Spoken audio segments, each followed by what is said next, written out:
Thank you for asking a very relevant question. In fact, last week we were in Rotterdam attending this World Energy Congress, and we had the opportunity to interact with the world leaders and the investors and the developers which had come for the development of green hydrogen and green ammonia. World over, the research and development is going on to bring down the cost of green hydrogen. Since it is very difficult to, there are safety related issues with regard to storage and transportation of green hydrogen. That's why industry has thought that it would be better to convert green hydrogen to green ammonia. It is easier to transport and store green ammonia. Right now, the cost of production of green hydrogen is coming around $5 to $6 per kg. This is the real technological challenge, and all the countries which are taking active participation in the energy transition world over, they are coming together, they talk about technological coalition which will attempt to break down the cost of production of green hydrogen to about $1 per kg. That is the target. Like you must have observed that when solar energy was introduced in country, that time the tariff was as high as 16 rupees, 17 rupees per unit. Now you see the solar oil is the cheapest. It is costing only 2.5 rupees per unit. Similarly, when the scale of operation of green hydrogen and green ammonia increases, the cost will definitely come down. The improvement in electrolyzer technology will help in bringing down the cost, and we are quite hopeful. There are other green hydrogen green ammonia projects in the pipeline which we are actively considering, and more of such green hydrogen green ammonia projects are in the pipeline because what was this huge demand of green ammonia? The lot of in fact, Secretary Power had led this delegation to World Energy Congress in Rotterdam. There they had deliberated that European countries, Germany, Italy, Sweden, they are all interested to import green ammonia from India. Similarly, interest has been shown by Japan. There are other countries who are willing. Now, Government of India has launched this green hydrogen mission, and I am quite sure that the entire ecosystem of green hydrogen and green ammonia will get a boost by the proactive policies being initiated by Ministry of Renewable Energy and as well as Ministry of Power, Government of India. Now coming to e-mobility related issue. So far we have sanctioned about 10,000 electric buses, and we are targeting to sanction about 50,000 electric buses along with the associated charging infrastructure. And these electric buses are coming in the metropolitan region, particularly those cities having population of more than 40 lakh actually. So we have already identified about 10-11 cities where these electric buses are going to become more prevalent. There we are planning to finance not only original equipment manufacturers, OEMs, but also the operators of electric buses. Now, with regard to the coupon rate, क्या कुछ चीज़ें हुई है REC के दौरान, REC क्या कुछ कर रही है और जान चाहते हैं करके आपने आपको इंट्रोड्यूस करी है और क्या कुछ आज का ये पूरा कार्यक्रम। बहुत बहुत धन्यवाद आपका इस सवाल पूछने के लिए। मैं वीके सिंह हूँ, डायरेक्टर प्रोजेक्ट आरईसी में। जैसा आज हमने अपने रिजल्ट प्रस्तुत किए आप सभी लोगों के समक्ष, विगत वर्ष में 23-24 में आरईसी की परफॉर्मेंस कई मापदंडों पे बहुत अच्छी रही है। इस साल में, गए साल में हमने 3,58,000 करोड़ के सैंक्शन किए नए प्रोजेक्ट, और ये जो नए प्रोजेक्ट सैंक्शन किए हैं ये बहुत डिफरेंट सेक्टर्स में हैं। ये जनरेशन में है, ट्रांसमिशन में है, डिस्ट्रीब्यूशन में है, रिन्यूएबल में है, इंफ्रास्ट्रक्चर्स में है, ई मोबिलिटी में है, रिन्यूएबल की डिफरेंट टेक्नोलॉजीज़ हैं, पावर पम्प स्टोरेज प्रोजेक्ट्स उनमें हैं। तो हमने वैरायटी ऑफ सेगमेंट में बहुत स्ट्रॉन्ग प्रोजेक्ट्स हम लोगों ने इस साल में सैंक्शन किए हैं। इसके साथ साथ हमारा डिसबर्समेंट भी इस साल में हाईएस्ट एवर डिसबर्समेंट गया है, और साथ ही जो प्रॉफिट है जो कि हमारे बिजनेस के साथ ही लिंक्ड है वो भी हाईएस्ट एवर है। 14,000 करोड़ के आसपास हम लोगों ने इस पूरे साल में प्रॉफिट किया है। क्या कुछ चीज़ें अगर आप उसे अगर आपको बता सकें। सो सो की हाईलाइट है, मैं क्वार्टर ना बता के इसको सालाना का जो हमारा रिज़ल्ट है वो मैं बता देता हूँ।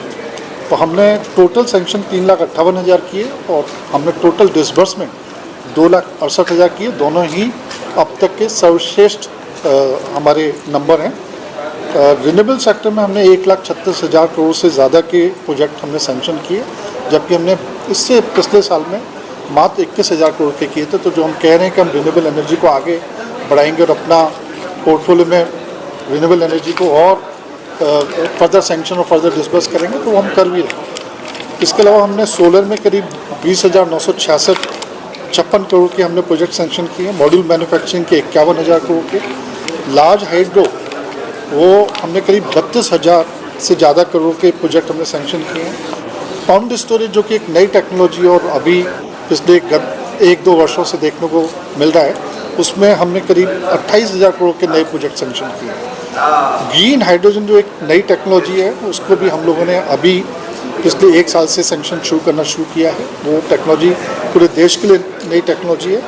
उसमें हमने करीब 8,000 करोड़ के 2 बड़े प्रोजेक्ट हम लोगों ने सैंक्शन किए हैं। ई मोबिलिटी में 7,200 crore. Wind turbine manufacturing again 3,200 crore close to. Wind में हमने करीब 3,500 करोड़ का नए प्रोजेक्ट सैंक्शन किए हैं और हाइब्रिड में करीब 10,000 करोड़ के प्रोजेक्ट सैंक्शन किए हैं। ये जो मैं प्रोजेक्ट बता रहा था आपको, ये लार्जली रिन्यूएबल एनर्जी से रिलेटेड है। इसके अलावा हमने थर्मल के भी प्रोजेक्ट किए हैं करीब 8,800 मेगावाट के, और ट्रांसमिशन और डिस्ट्रीब्यूशन के भी नंबर हमने आप लोगों के साथ में साझा किए हैं अपने प्रेजेंटेशन के थ्रू, जो कि हमारी साइट पे भी अब अवेलेबल है, वो आप देख सकते हैं। ग्रामीण क्षेत्र में कौन सा प्रोजेक्ट है और क्या कुछ प्रॉफिट है, बताना चाहिए। सो ग्रामीण क्षेत्र में पहले 2 मुहिम चली थी। पहले गाँवों का विद्युतीकरण जो कि कंप्लीट हो गया है, आज देश में हर एक गाँव में बिजली है। दूसरी मुहिम थी जिसमें हमने बोला था, भारत सरकार ने बोला था, मिनिस्ट्री ऑफ पावर ने बोला था कि हर घर बिजली, घर घर बिजली, और उसको सौभाग्य जो एक कार्यक्रम है उसके थ्रू हम हर घर तक लेके गए, और जितने विलिंग हाउस होल्ड थे लगभग 2.86 करोड़ जिनके घरों में बिजली नहीं थी, उनके घरों तक बिजली को पहुंचाया गया। तो ये दोनों काम गांव में हो चुके हैं।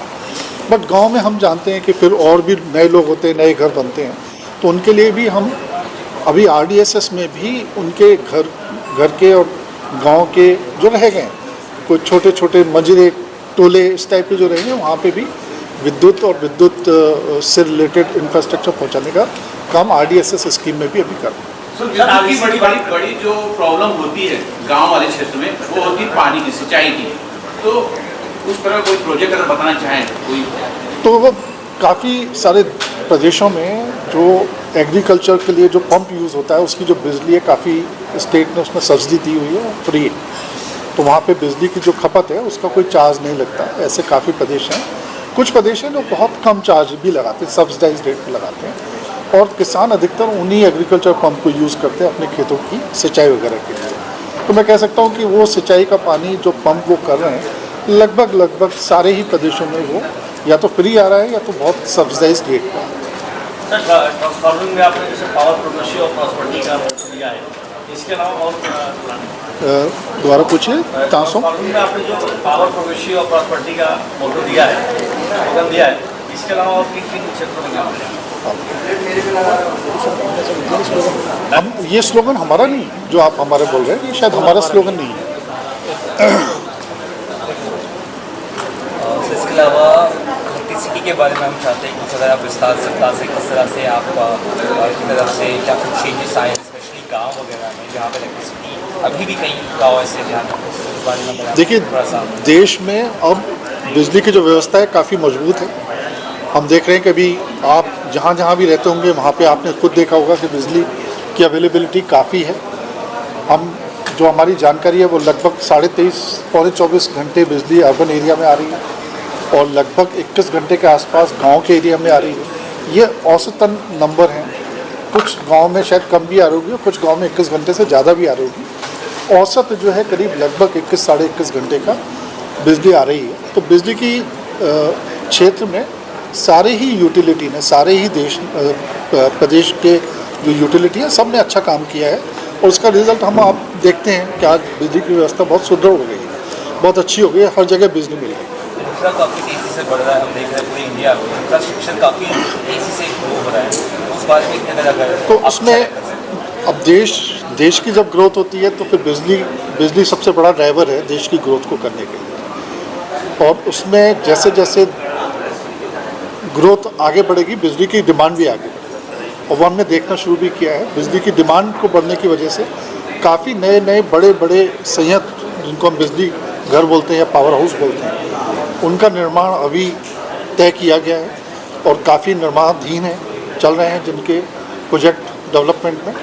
और ये आने वाले 2030 तक का हम लोगों ने एक प्लान बनाया हुआ, भारत सरकार ने एक प्लान बनाया हुआ है कि 2030 तक हमारी बिजली की व्यवस्था कैसी होनी चाहिए और उसमें क्या क्या टेक्नोलॉजी आनी चाहिए। तो उस सबका एक डिटेल में प्लान है जो कि करेंटली अंडर इम्प्लीमेंटेशन। अब हमारे CMD लगभग फ्री हो गए, तो अब CMD के साथ भी करें। सर सोलर लाइट और वरना आपके सवाल खत्म हो जाए। सोलर लाइट और से वो मिले अभी भी काफ़ी जगह है ऐसा कि सोलर लाइट उससे वंचित है। बताइए। Solar is emerging.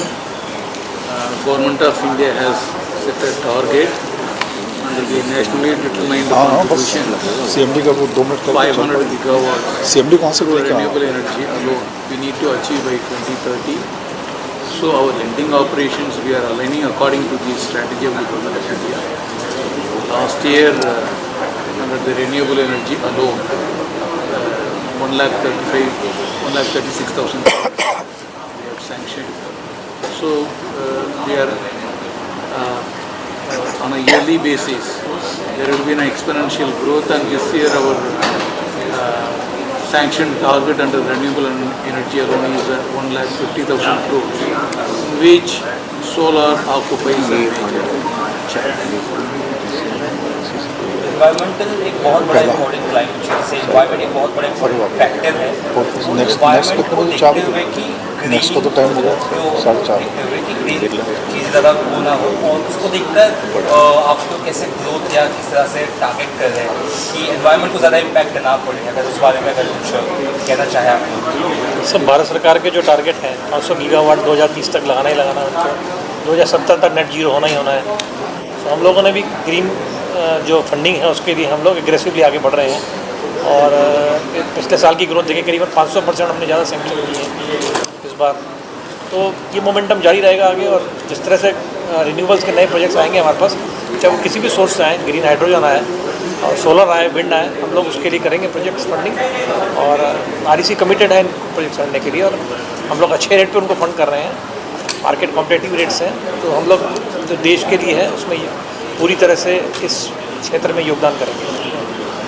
टारगेट्स आप सेट की चीज़ों की अगर बताना चाहें तो हमने ये सोचा है कि हम रिन्यूएबल में खास तौर से, आज रिन्यूएबल हमारा टोटल लोन बुक में 5% से भी कम है, बट हम इसको लगभग 30% तक लेके जाएंगे। वो तभी होगा जबकि हमारा फोकस रिन्यूएबल एनर्जी पे बना रहेगा। और अगर आप हमारे सैंक्शन और डिसबर्समेंट के नंबर देखें तो हमने फोकस बनाया हुआ है। 21,000 करोड़ जो हमने लास्ट टू लास्ट ईयर किया था उसके से 1,37,000 करोड़ हमने इस साल में किए गए साल में। तो इससे करके हम ये मानते हैं कि हमारी 2030 में जो लोन बुक है वो करीब 3 लाख करोड़ के आसपास तक पहुँचेगा, केवल इन रिन्यूएबल है। करना चाहेंगे सर, आप कुछ कहना चाहेंगे? वैसे डायरेक्टर प्रोजेक्ट्स ने सारी चीज़ें बताई दी हैं। तो इस साल में CMD को बोलो आ जाता है। इस साल में अगर हम देखें तो हमारे डिस्बर्समेंट भी और वर्षों के से बहुत ज़्यादा रही हैं। रेवेन्यू फ्रॉम ऑपरेशंस है वो 47,146 करोड़ रुपए है, जो पिछले साल में 39,208 करोड़ रुपए थी, और जो 20% ज़्यादा है। और टोटल इनकम भी है 47,000, और नेट इंटरेस्ट इनकम 16,167 करोड़ रुपए है, तो पिछले साल में 13,714 करोड़ रुपए थी, 18% ज़्यादा है। इससे नेट प्रॉफिट इस बार ऑल टाइम है ही है, जो आज तक कभी अचीव नहीं हुआ, 14,019 करोड़ रुपए है, जो पिछले साल में सिर्फ 11,055 करोड़ रुपए था, तो 27% की बढ़ोतरी हुई है। इससे टोटल कॉम्प्रिहेंसिव इनकम वो भी 15,063 करोड़ रुपए है, जो पिछले साल में 10,084 थी, जो कि 49% की बढ़ोतरी है। तो इसी तरह यील्ड जो है वो भी हमारी बढ़ी है, और कॉस्ट ऑफ बोरिंग भी कम हुई है, जिससे कि स्प्रेड और निम भी कंपैरेटिवली मेंटेन रहे।